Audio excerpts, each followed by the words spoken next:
Of God சபையினுடைய மூத்த போதகர் ரெவரண்ட் ஹென்றி பாஸ்கர் அவர்கள் கர்த்தருடைய வார்த்தைக்காக ஜெபம் பண்ணுவார். எல்லாரும் கண்களை மூடுவோம். Praise the Lord. வெளியே உட்கார்ந்துக்கிறவங்களாம் ஏஞ்சி நிற்க மாட்டீங்களா? ஏஞ்சி நில்லுங்க. ஆமென். எல்லாரும் எழுந்து நின்று எங்கெங்க இருந்தாலும் அப்படியே கண்ணை மூடுங்க. கர்த்தருடைய வார்த்தை முக்கியமானது, கர்த்தருடைய வசனம் முக்கியமானது.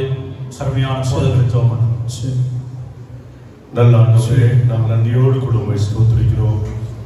ஆண்டவரே, இந்த சபையினுடைய 31 ஆண்டுகள் முடிந்து 32வது ஆண்டிலே பிரவேசிக்கிற இந்த நாளிலே ஆண்டவரே, இந்த கூட்டத்தை நியமித்து நீர் அற்புதமாய் நடத்துகிற நல்ல கிருபைகளுக்காய் உமக்கு ஸ்தோத்திரப்பா.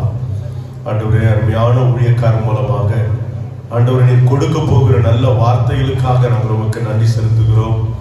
ஆண்டவரே, ஒரு நல்ல தீர்க்கதரிசனமான வார்த்தை, ஜனங்களுக்கு பிரயோஜனமான வார்த்தை ஆண்டவரே, இந்த ஆண்டுகளிலே செய்யக்கூடிய அருமையான ஆலோசனைகளை மக்களுக்கு எல்லாருக்கும் தந்து தேவன் வழிநடத்தும்படி நாங்கள் ஜெபிக்கிறோம்ப்பா.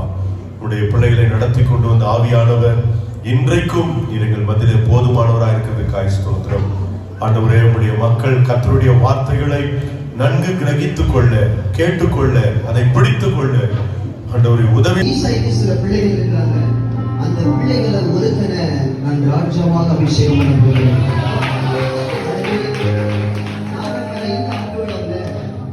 பரிசுத்த ஆவியானவர் சாமுவேல் இருக்கிறார். பரிசுத்த ஆவியானவர் சபைக்கு வந்திருக்கிறார்.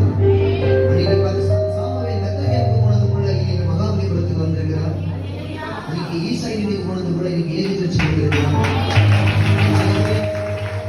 தாவீதை அபிஷேகம் பண்ணது கூட நான் நம்மளை ஆராதனை முடியறதுக்குள்ள இங்க இருக்கிற சில தாவீதுகளை கட்ட அபிஷேகம் பண்ணுவோம்.